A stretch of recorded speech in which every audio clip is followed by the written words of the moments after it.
बिस्मिल्लाहिर्रहमानिर्रहीम अस्सलामुअलैकुम वरहमतुल्लाहि वबरकातुहू। उम्मीद है दोस्तों आप सब खैर आफियत से होंगे। आज के अपने C++ एडवांस प्रोग्रामिंग के अंदर हम एक बिलिंग प्रोजेक्ट देखेंगे। बिलिंग प्रोजेक्ट मीन जैसा कि आपको पता है कि आप किसी बेकरी पे जाते हैं या आप किसी भी बड़े शॉपिंग मॉल पे जाते हैं तो आपको क्या होता है, वहाँ पे डिफरेंट उनकी प्रोडक्ट्स होती हैं। जैसे आप कोई प्रोडक्ट परचेज़ करते हैं तो फाइनल आपको काउंटर के ऊपर जाके एक लिस्ट मिलती है जिसके ऊपर प्रोडक्ट की आईडी होती है, उसका नेम होता है, उसकी क्वांटिटी होती है, देन उसकी प्राइस होती है, उसकी फिर उसके बाद टोटल प्राइस होती है, उसकी डिस्काउंट लिखी होती है। ठीक है, तो ये सारी चीज़ें वहाँ पे इंक्लूड होती हैं ताकि घर जाके आप ये इजीली देख सकें कि आपने कौन सी प्रोडक्ट ली, उसका क्या कोड था, उसकी क्या कितनी क्वांटिटी आपने ली, उसकी कितनी यूनिट प्राइस थी, कितनी उसके ऊपर आपको डिस्काउंट मिल गया और ओवरऑल कितनी आपने टोटल नेट अमाउंट कितनी पे की है। ठीक है, तो ये सारी चीज़ें हम क्यों दिखाते हैं ताकि कस्टमर को जो है ना आसानी हो अपना बिल चेक करने में। तो ये सारी चीज़ों को मैनेज करने के लिए हम एक बिलिंग प्रोजेक्ट बनाते हैं। तो ये आज बिलिंग प्रोजेक्ट मैंने ऑलरेडी बनाया हुआ है। इसको one by one each and everything मैं इसकी आपको क्लियर करवा दूंगा। इसके 286 लाइंस ऑफ कोड है, तो वन बाय वन इंशाल्लाह हम इनको स्टार्ट करते हैं सीखना। लेकिन स्टार्ट करने से पहले दोस्तों, अगर अभी तक आपने हमारे चैनल खिज़र शहाल टेक्निकल को सब्सक्राइब नहीं किया तो जल्दी से सब्सक्राइब कर लीजिए और साथ बेल के आइकन को क्लिक करके ऑल नोटिफिकेशन ऑन कर दीजिए ताकि हर न्यू आने वाली वीडियो की नोटिफिकेशन आप तक सबसे पहले पहुँच सके।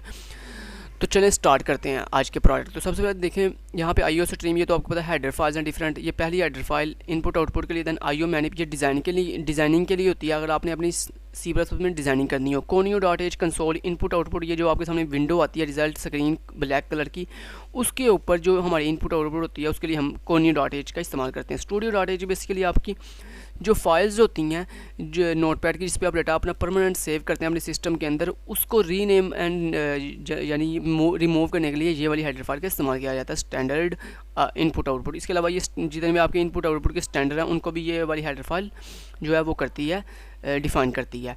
देन उसके बाद फाइल स्ट्रीम बेसिकली आपको पता है ये एक ऐसी हेडर फाइल है जो हमारी तब यूज़ की जाती है जब हमने फाइल हैंडलिंग पे काम करना हो, यानी अपना जो डाटा जो रिकॉर्ड है उसे परमानेंट अगर अपने सिस्टम के अंदर सेव करना हो तो तब हम F स्ट्रीम का इस्तेमाल करते हैं। देन उसके बाद यूजिंग नेम स्पेस स्टैंडर्ड है, ये एक लाइब्रेरी है जो हमारे स्टैंडर्ड्स को डिफ़ाइन करती है। उसके बाद ये मैंने ग्लोबली डिफाइन दो वेरिएबल बनाए हुए हैं, एक फ़ाइल नाम से और एक file1 नाम से। ये बेसिकली दोस्तों आपको पता है ये जो फाइल F स्ट्रीम है ये फ़ाइल को एक्सेस करने के लिए एक कीवर्ड है, और इसके आगे हम जो भी वेरिएबल डिफाइन करते हैं जितने भी, वो सारी हमारी फ़ाइल को रीड या राइट करने के लिए यूज़ किए जाते हैं। तो ये बेसिकली मैंने दो ग्लोबली डिफाइन वेरिएबल बनाए हैं ताकि मैं इन्हें किसी भी जगह पे जब भी मैंने फ़ाइल को एक्सेस करना हो तो मैं इन दो वेरिएबल्स की हेल्प से एक्सेस कर सकूँगा। उसके बाद देखें यहाँ पे एक क्लास है प्रोडक्ट के नाम से, जिसमें हमारा जितना भी प्रोडक्ट होगी, यानी शॉपिंग मॉल में या आपके वहाँ पे क्या होती है, वहाँ पे आपके प्रोडक्ट होती है, तो उस प्रोडक्ट का जितना भी हमारा रिकॉर्ड होगा वो इस क्लास के अंदर आगे सेव होगा। इस क्लास के अंदर बेसिकली हमने यहाँ पे वेरिएबल्स बनाए हुए हैं। पी नंबर मीन प्रोडक्ट का नंबर इसमें सेव होगा। देन उसके बाद प्रोडक्ट का नेम इसमें सेव होगा, नेम वाले वेरिएबल में। देन उसके बाद प्रोडक्ट की जो आपकी प्राइस है वो प्राइस वाले वेरिएबल में सेव होगी। देन उसकी जो भी क्वांटिटी आप रखेंगे, यानी जब आप कस्टमर आएगा तो कस्टमर की वो जितनी भी चीज़ें परचेज़ कर रहा है उसकी क्वांटिटी आपकी क्वांटिटी वाले वेरिएबल में सेव हुआ करेगी। देन उसके बाद टेक्स्ट मीन कि कितना इसके ऊपर टैक्स हुकूमत ने लगाया हुआ है, गवर्नमेंट ने कितना इस प्रोडक्ट का टैक्स रखा हुआ है, तो वो टैक्स हम इसमें सेव किया करेंगे। देन उसके बाद डिस्काउंट, यानी जो हमने प्रोडक्ट की डिस्काउंट रखनी है, कितने % हम जो इस प्रोडक्ट के ऊपर डिस्काउंट देंगे वो हम इस वेरिएबल में सेव करेंगे। देन उसके बाद दोस्तों इसके अंदर पब्लिक डिफाइन कुछ फंक्शंस हैं, क्योंकि हमने हर वो चीज़ जिसको हमने क्लास की बॉडी से बाहर एक्सेस करना हो, यानी सिंपल ये कि जिसको हमने क्लास से बाहर किसी एक्सटर्नल बॉडी में यूज़ करना हो या क्लास से बाहर जाके यूज़ करना हो, उन चीज़ों को दोस्तों हम पब्लिक एक्सेस स्पेसिफायर के अंदर इंक्लूड कर देते हैं। तो ये सारे के सारे फंक्शन जो कि मैंने बाहर क्लास से बाहर एक्सटर्नली यूज़ करने हैं, तो इनको मैंने पब्लिकली डिफाइन कर दिया। ओके, क्योंकि इन्हें मुझे मेन फंक्शन में कॉल करवाना है। तो main is the external body. तो जब किसी भी चीज़ को अपने एक्सटर्नल बॉडी में यूज़ करना हो तो आप उसके लिए जो एक्सेस स्पेसिफायर यूज़ करते हो वो पब्लिक होता है। और यहाँ पर चूँकि अगर कोई एक्सेस स्पेसिफायर नहीं लगा हुआ तो ये इसका मतलब ये कि बाई डिफ़ॉल्ट ये प्राइवेट एक्सेस स्पेसिफायर है, यानी इन तमाम वेरिएबल्स को आप सिर्फ इसी क्लास के अंदर यूज़ कर सकते हो, इस क्लास से बाहर यूज़ नहीं कर सकते। ओके, बाहिर मुराद यानी किसी और क्लास के अंदर। इस क्लास के जितने भी ये वाले फंक्शन हैं, इन तमाम फंक्शंस के अंदर आप इन वेरिएबल्स को एक्सेस कर सकते हो, ये आपको पता है। नेक्स्ट चलते हैं और one by one in function को देखने से पहले मैं आपको मेन में लेके जाता हूँ, क्योंकि आपको पता है सबसे पहले मेन रन होता है। तो जब आपको मेन की अच्छे से समझ आएगी देन ही आपको बाकी फंक्शन की ऑटोमेटिकली समझ आ जाएगी। तो यहाँ पे देखें सबसे पहले मैंने मेन की बॉडी के अंदर अपनी जो प्रोडक्ट नाम की क्लास है उसको एक्सेस करने के लिए मैंने उसका पी नाम से एक ऑब्जेक्ट क्रिएट कर दिया। देन उसके बाद ये एच एक लेबल है कि जो बार बार मेरे फंक्शन प्रोडक्ट को जो है यानी रिपीट करने के लिए इस्तेमाल होगा। जो आपको पता है कि हम क्या करते हैं, यहाँ पे एक गो टू की कमांड लगाते हैं कि बार बार ये मेरा प्रोडक्ट मूव करता जाइए। देखें यहाँ पे लास्ट पे गो टू लगा हुआ है कि ये बार बार मेन का फंक्शन चलता रहे तब तक जब तक मैं खुद जो है 3 प्रेस ना कर दूँ तब तक ये एग्जिट नहीं होगा, बार बार गो टू के साथ दोबारा रिपीट होगा अपने आप को, ठीक है। तो यहाँ पे लेबल लगा हुआ है। ओके देन नेक्स्ट क्या, नेक्स्ट इन चॉइस बेसिकली क्या है कि यहाँ पे जो आपको मेन्यू नज़र आ रहा है इसमें जो भी हमारा एम्प्लॉय जो है जो इस प्रोजेक्ट को यूज़ कर रहा है वो जो भी चॉइस करेगा वो इस चॉइस वाले वेरिएबल में सेव होगा। देन उसके बाद यहाँ पे देखें कि मेन्यू आ रहा है जिसमें कस्टमर, एडमिन और एग्जिट। 1 के साथ वो कस्टमर साइड पे जाके उसका बिल तैयार कर सकता है। 2 पे एडमिन यानी वो कोई भी नई प्रोडक्ट अपने सिस्टम के अंदर ऐड कर सकता है। देन 3 के साथ वो एग्जिट कर सकता है। देन ये देखें यहाँ पे वो चॉइस देगा। अब जैसे वो चॉइस 1 प्रेस करेगा तो यहाँ पे पहले सिस्टम क्लियर स्क्रीन होगा। देन उसके बाद पी डॉट ऑर्डर मीन कि जो मेरी प्रोडक्ट नाम की क्लास है उसका जो मैंने आपको पता है प्रोडक्ट नाम की जो क्लास का हमने ऑब्जेक्ट बनाया हुआ है पी। ऑब्जेक्ट का मतलब ये होता है कि जब भी हम अब इस प्रोडक्ट वाली क्लास को एक्सेस किया करेंगे तो हम प्रोडक्ट नहीं कहेंगे बल्कि सिंपल पी कहा करेंगे, ठीक है। ओके तो देन मैंने यहाँ पे क्या कहा, मैंने कहा पी डॉट ऑर्डर के पी क्लास के अंदर जो ऑर्डर वाला फंक्शन है उसको कॉल कर दो, ठीक है। अब चल के देखते हैं ऑर्डर वाले फंक्शन में क्या लिखा हुआ है। तो जैसे ही ऑर्डर वाला फंक्शन दोस्तों रन होगा उसके बाद गेट सी एच के साथ मेरी कमांड का वेट करेगा और ब्रेक के साथ इस स्विच से बाहर निकल जाएगा। जैसे ही स्विच से बाहर आएगा तो गो टू के साथ एच पे चला जाएगा और यहाँ पे मेरे मेन के फंक्शन को दोबारा से रिपीट करवाएगा। ओके यानी ये इस तरह कंटिन्यूसली चलता रहेगा। अब चलते हैं और ऑर्डर वाले फंक्शन में देखते हैं कि ऑर्डर वाले फंक्शन में क्या कोडिंग है। तो यहाँ पे देखें ये ऑर्डर वाला फंक्शन ये है। ओके चलें यहाँ पे 1 बाय 1 मैं आपको समझाता हूँ। यहाँ पे देखें डिफरेंट वेरिएबल्स हैं। ये बेसिकली क्या जी, ऑर्डर चूँकि आपको पता है कस्टमर ने कितनी चीज़ें ली हैं उनका रिकॉर्ड हम उन तमाम चीज़ों का रिकॉर्ड हम इस एरे के अंदर सेव करवाएंगे। यानी मैक्सिमम उसने 50 चीज़ें लेगा, इससे ज़्यादा तो वो ले नहीं सकता, यूनिकली चीज़ें होती हैं, ठीक है। तो उसका रिकॉर्ड हम इसमें सेव करवाएंगे। कस्टमर ने यानी उसकी जो आई डी होगी ना प्रोडक्ट आई डी कि 101 उसने प्रोडक्ट आई डी खरीदी, फिर उसके बाद यानी उसने जो प्रोडक्ट खरीदेगा ना परचेज करेगा उसकी आईडी हम इस एरे के अंदर सेव करवा लेंगे। दैन उसके बाद क्वांटिटी वाला एक वेरिएबल है जिसमें हम उसकी क्वांटिटी सेव करवाएंगे कि उसने फॉर एग्जांपल एक प्रोडक्ट है 101 उसकी उसने क्वांटिटी ली 5, तो अब जो प्रोडक्ट की आईडी है वो हम इसमें सेव करवा लेंगे इस एरे में। और एक क्वांटिटी वाली हमने एरे बनाई है जिसमें हम 101 की जितनी भी उसने क्वांटिटी ली होगी वो इसमें सेव करवा लेंगे। दैन उसके बाद सी नाम का एक वेरिएबल है जो हमें ये बताएगा कि उसने कितनी दफ़ा ये चीज़ परचेज़ की है। दैन उसके बाद दोस्तों फ्लॉट अमाउंट सेव होगी इसमें आपका जो वो है जितना भी आपने डिस्काउंट दी होगी प्रोडक्ट के ऊपर वो इसके में सेव होगी। दैन उसके बाद आपकी ओवरऑल नेट टोटल अमाउंट आ जाएगी इसमें, ठीक है। उसके बाद कैरेक्टर के साथ हमने सी एच यहाँ पे लिया हुआ है, तो ये चल के देखते हैं सी एच क्या करेगा। उसके बाद ये देखें फाइल डॉट ओपन, एक फाइल मैंने ओपन की शॉप डॉट टेक्स्ट नाम से। ये बेसिकली वो फाइल है जिसमें हमारी प्रोडक्ट का जितना भी रिकॉर्ड है वो इसमें सेव है। तो इसको मैंने क्यों ओपन किया, क्योंकि मैंने अभी मेरा कस्टमर आया और उसने चीज़ें परचेज़ करनी है। तो जब उसने चीज़ें परचेज़ करनी है तो पहले मुझे उसकी लिस्ट दिखानी पड़ेगी कि हमारे पास कौन कौन सी प्रोडक्ट अवेलेबल है। तो उसके लिए मैंने अपनी प्रोडक्ट वाली फाइल को ओपन किया और उसमें जितना भी रिकॉर्ड था उसे रीड किया। उसे रीड करने के बाद यहाँ पे देखें, यहाँ पे लिखा हुआ है इफ़ फाइल कि अगर तुम्हें फ़ाइल मिल जाती है तो फिर रीड करना, ठीक है। ओके तो जब उसे फ़ाइल मिल जाएगी, ठीक है, तो वो इसके अंदर आ जाएगा और फाइल डॉट क्लोज़ करेगा। फाइल डॉट क्लोज़ क्यों किया ये मैं आपको बताता हूँ अभी थोड़ी देर तक। तो चलिए आप इतना याद रख लेंगे बस, जैसे उसे फाइल मिल जाएगी तो फाइल में आते सार यानी वो बेसिकली यहाँ पे ये चेक कर रहा है कि जो प्रोडक्ट वाली फाइल है क्या वो एग्जिस्ट करती है सिस्टम के अंदर। अगर तो वो करती है तो फिर ठीक है, वो इस इफ़ के अंदर आ जाएगा और आगे फाइल को फ़ौरन से क्लोज़ कर देगा। क्लोज़ करने के बाद हमें मेन्यू वाले फंक्शन को हमने कॉल कर दिया। ओके और यहाँ पे मैंने पी क्यों नहीं लगाया, क्योंकि आपको पता है किसी एक क्लास के एक फंक्शन जब अपनी ही क्लास के किसी दूसरे फंक्शन को कॉल करता है तो उसके लिए हमें ऑब्जेक्ट की ज़रूरत नहीं पड़ती, क्योंकि ये सारे फंक्शन एक ही क्लास का हिस्सा हैं। तो जब एक क्लास के अंदर एक फंक्शन उसी क्लास के अंदर किसी दूसरे फंक्शन को कॉल करता है तो उसे डायरेक्ट उसका नाम बोलता है। तो मैंने यहाँ पे कहा इसी क्लास के अंदर जो मेन्यू वाला फंक्शन है उसको कॉल कर दो। तो यहाँ पे देखिए मैं मेन्यू वाले फंक्शन में चला गया। जैसे इसने मेन्यू वाले फंक्शन को कॉल किया तो यहाँ पे देखिए मेन्यू, यहाँ पे बेसिकली ये मेन्यू क्या कर रहा है, ये हमारी वो जो प्रोडक्ट वाली फाइल थी ना उसमें जितना भी रिकॉर्ड था वो सारा डिस्प्ले करवाएगा। ये देखें यहाँ पे आपको नज़र आ रहा है ये दोबारा से। तो यहाँ पे यही चीज़ थी कि यहाँ पे मैंने फ़ाइल को क्लोज़ इसलिए किया था क्योंकि आपको पता है एट टाइम अगर एक फ़ाइल ओपन हो तो उसी फाइल को आप दोबारा क्लोज़ किए बगैर ओपन नहीं कर सकते। अगर आप करेंगे तो वहाँ पे एरर आ जाता है। तो आपको पहले ये वेरीफाई करना होता है कि क्या इससे पहले मैंने इस फाइल को क्लोज़ किया हुआ है। तो यहाँ पे बेसिकली मैंने यही किया कि अगर तुम्हें फ़ाइल मिल जाती है तो पहले उसे क्लोज़ करो, क्योंकि अभी मैंने ऊपर जाके दोबारा से उसे ओपन करने लगा था, ठीक है। तो यही चीज़ थी यहाँ पे कि मैंने ओपन करने से पहले वहाँ पे उसे एक दफ़ा क्लोज़ कर लिया था। देन यहाँ पे आगे दोबारा अगेन उसे ओपन किया। ओपन करने के बाद यहाँ पे देखें प्रोडक्ट का मेन्यू आ रहा है जी, जिसमें प्रोडक्ट का नंबर और उसका नेम और उसकी प्राइस आ रही है, ठीक है। तो ये देखें यहाँ पे आपको सारी चीज़ें नज़र आ रही हैं। देन उसके बाद यहाँ पे डिस्काउंट नहीं हम दिखाएंगे। डिस्काउंट क्यों नहीं दिखाएंगे? डिस्काउंट इसलिए नहीं दिखाएंगे क्योंकि आपको पता, हमने कस्टमर को नहीं ये बताना कि हम इसके ऊपर कितनी डिस्काउंट दे रहे हैं। ये हम सिर्फ 3 चीज़ें उसे दिखाएंगे, ओके।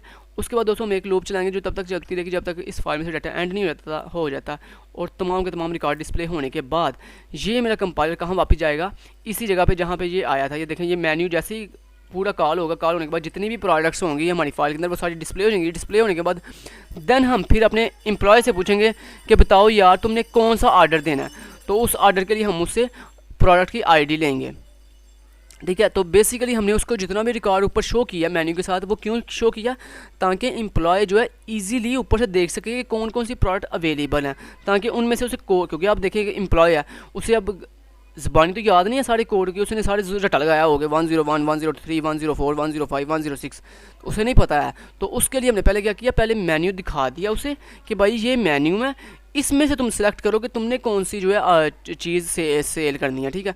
तो वो जो भी उसने चीज़ सेल करनी होगी उसका यहाँ पे हमें कोड देगा। तो ये देखें यहाँ पे जो भी वो कोड देगा वो मैंने ऑर्डर अंडरस्कोर एरे नाम की जो एरे थी मेरी, उसमें मैंने उसका कोड रखवा लिया। देन उसके बाद क्वांटिटी नाम की एरे में रखवा लिया। देन उसके बाद C++ करने का मतलब यहाँ पे ये है, ये देखें यहाँ पे बेसिकली कितना एरे का साइज़ था 50। तो यहाँ पे बेसिकली हमने स्टार्ट कहाँ से करना था, ज़ीरो से स्टार्ट किया और C को बार बार प्लस इसलिए कर रहे हैं क्योंकि यहाँ पे जैसे एक प्रोडक्ट एंटर होगी देन उसके बाद हम C को प्लस इसलिए करेंगे कि यहाँ पे ये जो मेरी दोनों एरे हैं इनका dynamically automatically index number change होता रहे। क्योंकि जाहिर बात है जब एक दफ़ा आपने प्रोडक्ट एंटर की तो अब नेक्स्ट प्रोडक्ट आपने नेक्स्ट इंडेक्स एरे के नेक्स्ट इंडेक्स में सेव करवानी है। तो उसके लिए हमने यहाँ पे एक वेरिएबल ले लिया C नाम से, जिसको हमने स्टार्ट 0 से करवा लिया और ऑटोमेटिकली जैसे ही एक रिकॉर्ड एंटर होगा उसके बाद C ऑटोमेटिक अपनी वैल्यू को इंक्रीमेंट करेगा और नेक्स्ट इंडेक्स में मूव कर जाएगा। तो यहाँ पे जैसे ही एंटर एक हुई तो हमने यहाँ पे पूछा do you want add another record. अगर वो कहेगा येस तो ये लूप दोबारा चलेगी, ओके। अदरवाइज़ ये डू वाइल लूप नहीं चले। अगर वो कहता नो कि मैंने कोई और एंटर नहीं करनी चाहिए तो फिर ये डू वाइल लूप चलना बंद हो जाएगी। देन उसके बाद यहाँ पे जैसे ही लूप चलना बंद होगी तो यहाँ पे मैसेज आएगा thank you for placing the order, ठीक है।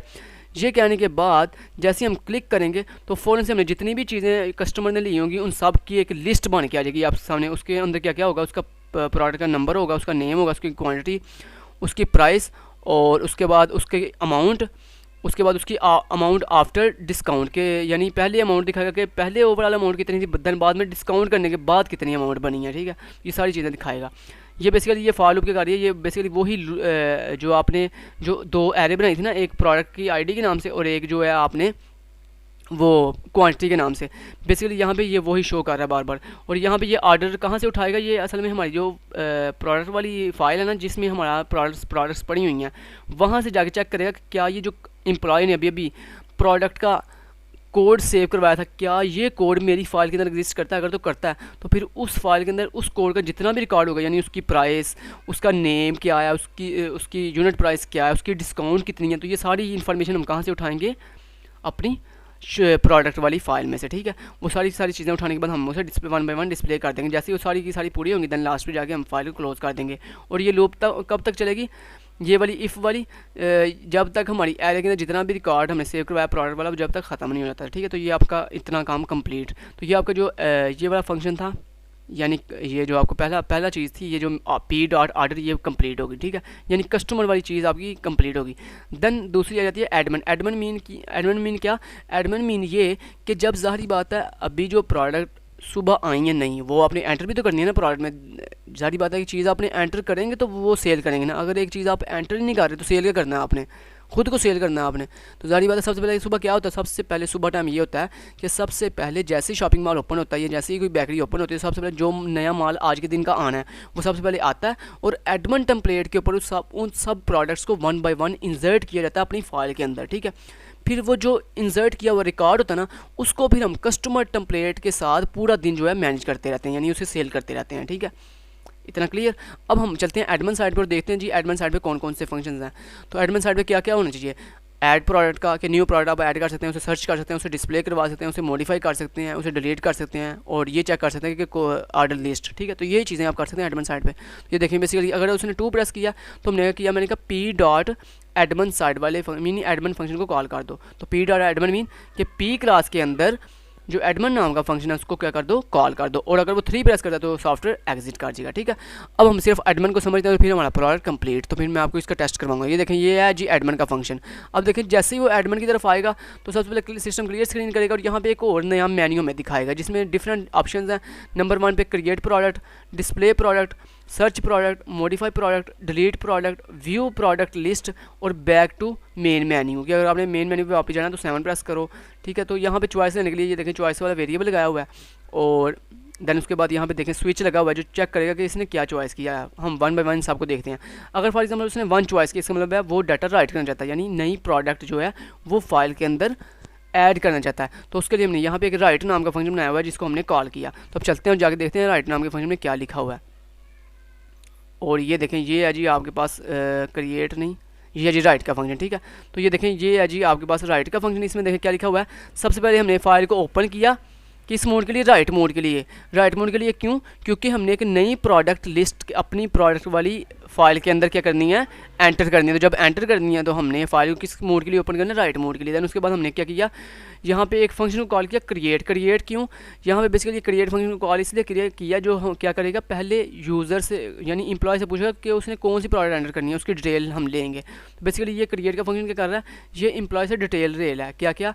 उसकी प्रोडक्ट की ID, प्रोडक्ट का नेम, प्रोडक्ट की यूनिट प्राइस और उसकी डिस्काउंट कितनी है, ठीक है। तो ये 4 चीज़ें लेने के बाद जैसे क्रिएट का फंक्शन कंप्लीट होगा देन उसके बाद ये वापस आ जाएगा कंपाइलर इस जगह पे और आगे क्या करेगा, वो जो फाइल हमने ओपन की थी उसमें जितना भी उसने 4 चीज़ें जो ली हैं, प्रोडक्ट नंबर, उसका नेम, प्राइस और डिस्काउंट, उसकी प्राइस, वो कहाँ भिजवा देगा, हमारी इस फाइल में जिसको हमने राइट मोड के लिए ओपन किया है उसमें भिजवाने के बाद फाइल को क्लोज कर देगा और यहाँ पर लिखा हुआ आएगा message, the product has been created. Okay, done, clear, okay. तो ये आपने एक सक्सेसफुली प्रोडक्ट जो है एंटर कर दिया। तो इस तरह बार बार जितनी दफ़ा आप इस फंक्शन को कॉल करेंगे उतनी दफ़ा नई नई प्रोडक्ट आप एंटर करते जाएंगे। अब नेक्स्ट चलते हैं और दूसरे नंबर पे देखते हैं क्या आ है। नेक्स्ट 2 नंबर पे है जी डिस्प्ले ऑल प्रोडक्ट। इसके लिए हम क्या करेंगे, देखें जैसे ही उसने 2 प्रेस किया तो इसका मतलब वो चाहता है कि जितने भी प्रोडक्ट एंटर हुई हैं वो सारी मुझे डिस्प्ले करवाओ। तो उसके लिए देखें हमने यहाँ पे डिस्प्ले नाम के फंक्शन को कॉल किया और चल के देखते हैं कि डिस्प्ले नाम के फंक्शन कैसे वर्क करेगा।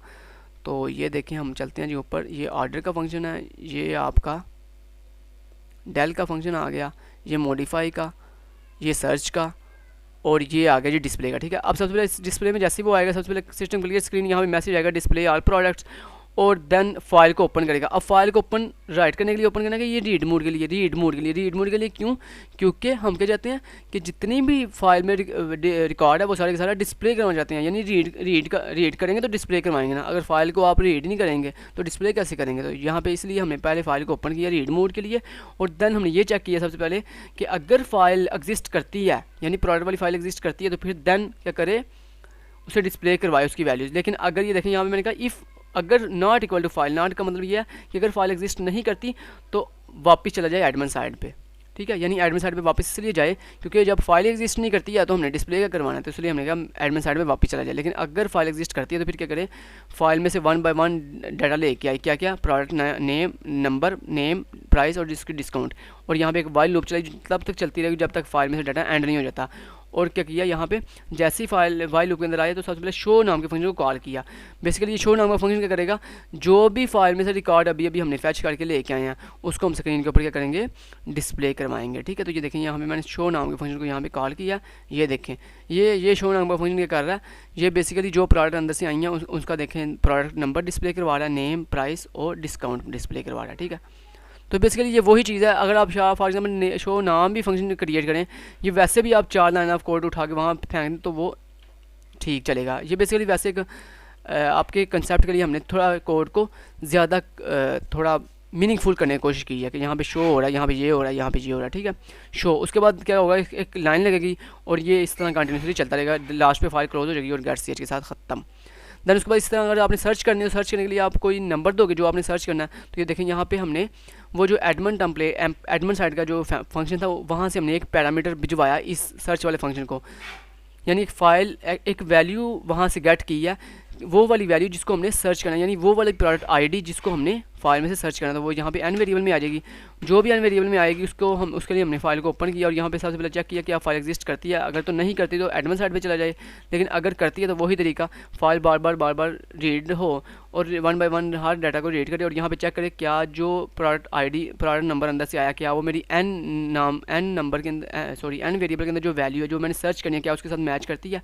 अगर तो मैच करेगी, जैसे ये इसकी कंडीशन मैच कर जाएगी, तो फ़ौरन से हम वो जो भी हमने अंदर से रिकॉर्ड आया होगा उसको शो नाम के फंक्शन के साथ स्क्रीन के ऊपर डिस्प्ले करवा देंगे।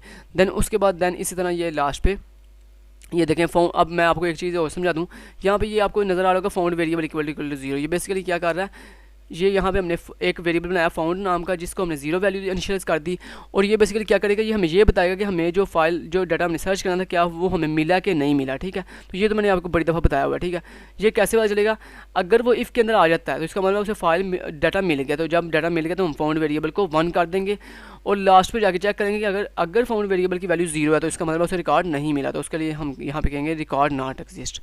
ठीक है, इस तरह मॉडिफाई में भी यही होगा कि क्या करेंगे, यहाँ पे एक फ़ाइल ओपन करेंगे और जनाब अपने जो भी हमने नंबर मॉडिफाई करना है जिस भी प्रोडक्ट को, उसका हम जो है रिकॉर्ड कहाँ से लेंगे, एडमिन साइड से। एडमिन साइड से लेने के बाद हम यहाँ पे उसे चेक करेंगे 1 बाय 1 फाइल में से डाटा ला के, और अगर वो मैच कर जाता था तो हम उसका रिकॉर्ड हम शो करवाएंगे और शो करवाने के बाद उसे कहेंगे जी please enter the new detail, कि इस प्रोडक्ट की नई डिटेल हमें दो।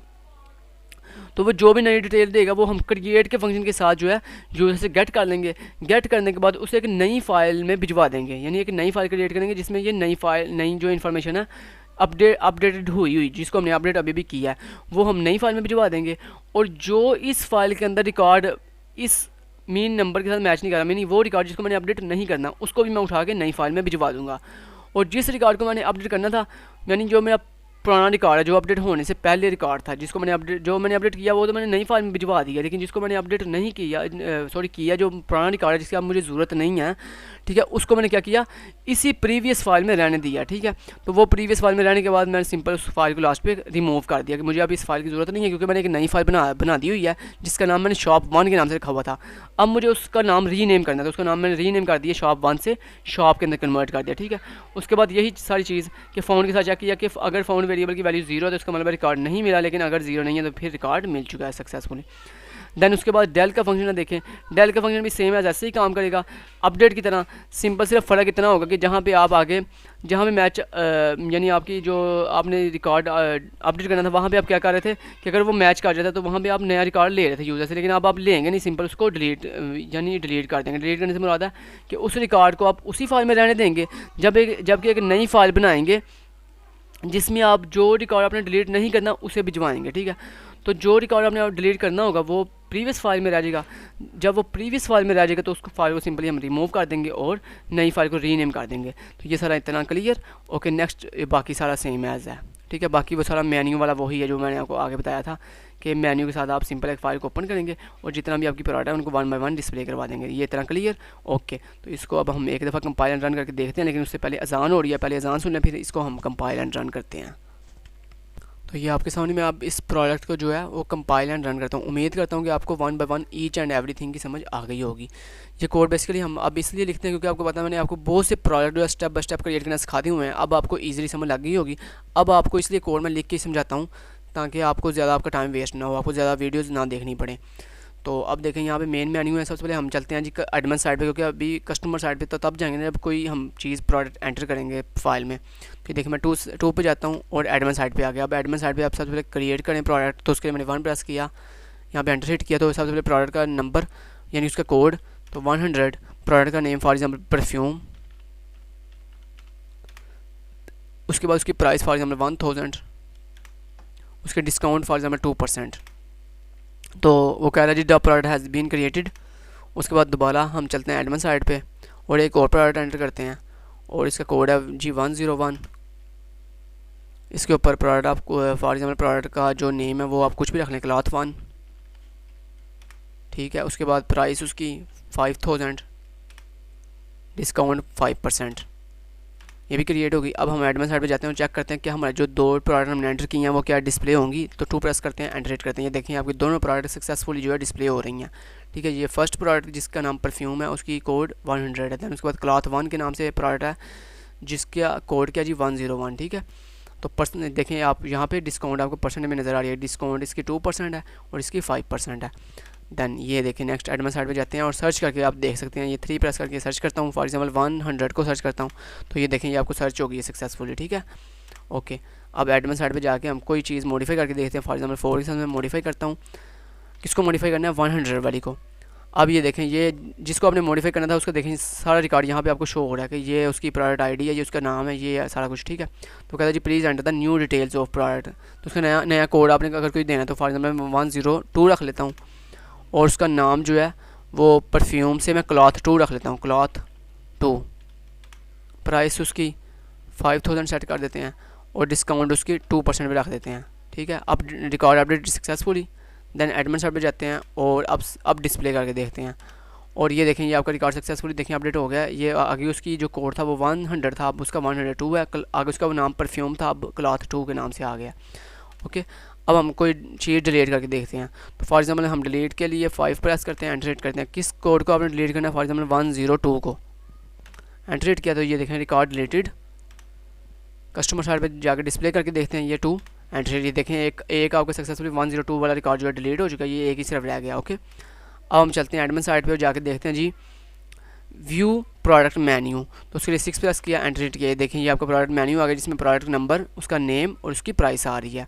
ओके, अब हम चलते हैं कस्टमर साइड पे, 1 प्रेस किया यानी उसका बिल जनरेट करने के लिए। देखें जैसे ही मैंने कस्टमर साइड पे आया तो सबसे पहले कस्टमर का ऑर्डर लेने से पहले ये देखें यहाँ पे आपको मेन्यू दिखा रहा है कि यहाँ पे हमारे पास एक ही प्रोडक्ट है जिसका नंबर 101 है, तो यहाँ पे मैंने लिखा 101, क्वांटिटी कितनी लेनी है, फॉर एग्जांपल 2 क्वांटिटी लेनी है, एंटर करते हैं जी। क्या कह रहा है जी, कहता है do you want add another product, मैंने कहा नो, एंटर करें, thank you for placing the order. अब आपका ये बिल जनरेट हो गया आ गया, ये देखें बिल में क्या क्या आ रहा है इनवॉइस के अंदर, प्रोडक्ट का नंबर, प्रोडक्ट का नेम, उसकी क्वांटिटी आपने कितनी ली, यूनिट प्राइस कितनी थी, ओवरऑल अमाउंट इस वक्त आपने चूँकि 2 ली है तो एक की प्राइस 5000 तो लिया था, 2 की प्राइस कितनी हुई 10000, उसके बाद अमाउंट आफ्टर डिस्काउंट 9500, क्योंकि आपको 5% डिस्काउंट भी थी तो 5% डिस्काउंट के ऊपर आपको ये आपका बिल बन गया, net amount total net amount आपकी बनी 9500, ठीक है।